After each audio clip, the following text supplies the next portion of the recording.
Good day. This is Jeremy Robinson, co-founder and the education director at iCoach Global, formerly iCoach New York. I'm here today with Michelle Tenzyk, who is the founder and CEO of East 10th Group, not East 10th Street Group, but East 10th Group, who is a CEO coach extraordinaire. And I'm looking forward to having a conversation about the arc of Michelle's career and what it was like for her to get some good executive coach training at iCoach New York at the time. Welcome, Michelle. Thanks so much, Jeremy. I'm delighted to be here. Love iCoach. And we saw your picture at the New York Stock Exchange with the CEO the other day. That was great. Yes. It's been an interesting journey for you, hasn't it? Certainly has. Yeah, I was enormously honored to be invited as a guest of Master Brand Cabinets and my clients, Dave Banyard and Andrea Horton. But it didn't always start that way. It began with a beginning where you were coming out of a pretty successful HR career and you were in our program and I remember at the time hearing you in the class, all of a sudden, it's like, wow, that person's pretty talented. Thank you.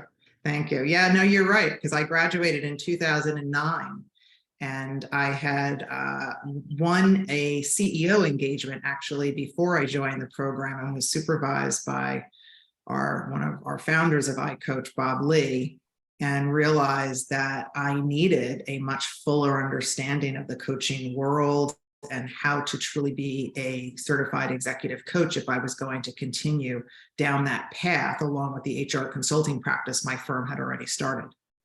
So what were, as you think back or you use it in your practice today, what some of the highlights of our program for you?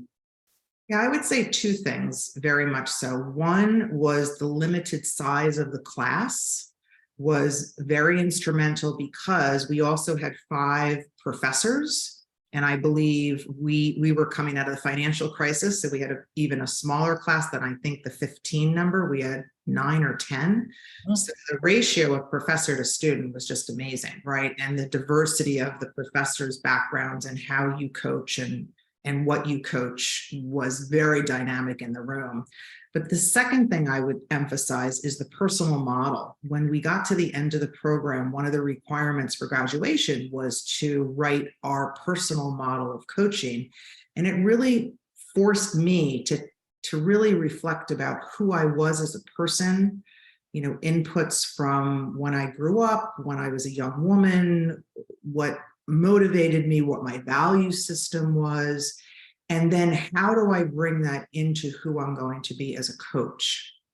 And I distinctly remember reviewing this with Bob, who was my supervisor, that my pillars and my framework of who I thought I was going to be as a coach and wanted to be as a coach is true to this day.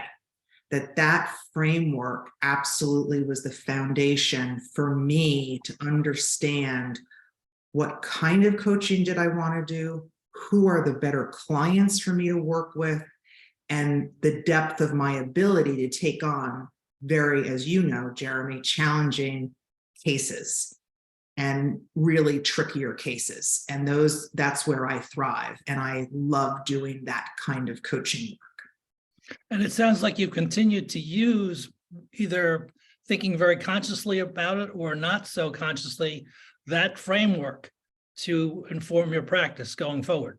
Yeah, I can give you one very specific example. One of the things that was in that framework for me was my caution around being a former head of HR and running a consulting practice, as well as being a coach. Yes. And it's very easy for those lines to bleed, where you show up in a coaching engagement as the consultant instead of the coach. Yep. And so some of the techniques I've learned over time, and now, I'm happy to share with the audience that you've been my supervisor for many years now, is to be very distinct with a client if I am going into a consulting role, to say, I'm going to put my consultant hat on here for a moment. Yep. Is that okay with you? But I've had to use that technique because I have a bias to lean to the consultant side of me. As opposed at times to the coaching side of me. So knowing that I had articulated that in my personal model already, it makes me smile because it still is present today, but I have found tools and ways to be comfortable with it, and also ensure that I'm distinct with what side of the fence I'm on with my clients. Yeah, so that boundary gives you a self-awareness to guide you also. Absolutely. And it gives you confidence in terms of leaning into the coaching stuff as well. Yeah, I would say to this day, when I think about my career as a coach, that personal model is probably the most powerful thing I've ever written. And it's the most powerful framework for the whole of my career that I've ever had. That's great. And it continues to be a key assignment for everybody who's going through the iCoach Global program. Happy to hear that, because it is just so powerful if you really allow yourself to spend the time with it that I believe it deserves. Yeah, that's the important part also. I also wanted to say something else, which I noticed about your coaching, which is incredibly a gift that you bring, which is that you really have the capacity as a coach to, as I said to you a couple of weeks ago, really go for it with clients, that you will take a risk. You will be able to insert yourself and say the thing that needs to be said in the conversation, which kind of pushes everything forward. Yeah, that's very true. And I believe if I pulled my personal model out today, that would be somewhere in that personal model, that would be my style. I think, however, over the years, what's happened as I hopefully have improved and developed as a coach is I've also learned to use that skill with timing. And that, of course, helps when you have a supervisor, which, Jeremy, I'm a big believer, and I've never not been supervised for my coaching career. Mm-hmm. And when you can be as direct as I can be, I have found that I have to match that equally with depth of compassion for Yes. my clients. Yes, such a great point. And also timing. Not to say that I won't be direct, but is today the day that I need to be direct? Right. And what's helped enormously is when I can review my cases with you, because this way I can get some guidance on, yes, it sounds like you do need to go there, but maybe not right now, right? We have to always consider what's going on with the organization, what's going on with the leadership, and so forth. And I'll just finally add to it that because my coaching now only is at the top of the house, I only work with CEOs or presidents and a handful of chief something for the organization. These are individuals who do not have a lot of time on their hands. And so my ability to be that direct is one of the key values that they have with me, because they know I'm not afraid to have to say what needs to be said in the moment. And that's enormously valuable to executives who probably aren't getting that from a lot of people around. Yep.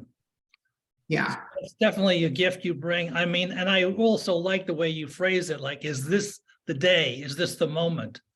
I should be direct. Trust me, I've made mistakes. I mean, and you know that, because I've come to you to say, I think I blew it. Like, I think I overstepped a bound here, or I did it in a way that maybe wasn't as useful and in the service of the client.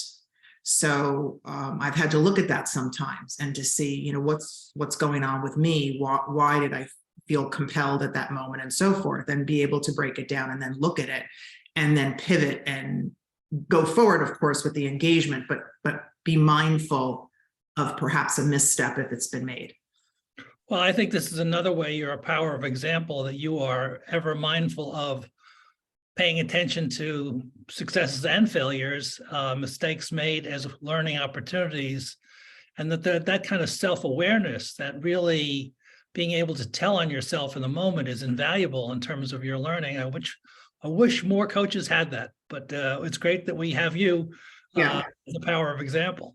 Although, one thing that just comes to mind that I know you and I have talked about, maybe not so much recently, but in the past, which is when I'm on a roll. And what I mean by that is my schedule is very busy. I'm either working with doing the board work that I do, I'm doing other work as a board member, I'm also doing a number of coaching engagements, and my day is sort of really packed and I'm rolling. that's a telltale sign for me that I've got to be really even extra aware that I don't get ahead of myself. Because I also, like, any of us, I mean, I can get fooled by a good coaching conversation and get my ego in the way, like, oh, look at how successful I was with that. Right. Yeah. Oh my goodness. And so now I've got 3 more calls, and oh, they're just going to go great, and look at me, and I have to, and I'm not saying that again, I can misstep when I'm on that kind of roll. It's that I have to slow myself down. I'm like, whoa, Michelle, not so quick here. So that's just a learning for me. Right now, the way my schedule is set up, fortunately, I don't have a lot of those kinds of days anymore. I don't have them as packed, but I have to keep an eye on that. Well, really a lot of wisdom from Michelle Tenzyk today. I wish I had more time to be talking to you. Maybe we'll do another one in the future, but so much in terms of what you've learned and you're passing on to others now with this recording in terms of your really valuable executive coaching and leadership coaching work. Thank So you. give us your contact information of your company and I'll do the same. Sure. So it's east10thgroup.com. And you can all reach me at Michelle, Michelle, at east10thgroup.com. And I'm happy to hear from anyone. That's great. And this is Jeremy Robinson from iCoach Global or iCoachGlobal.com, and reach us there. Thanks.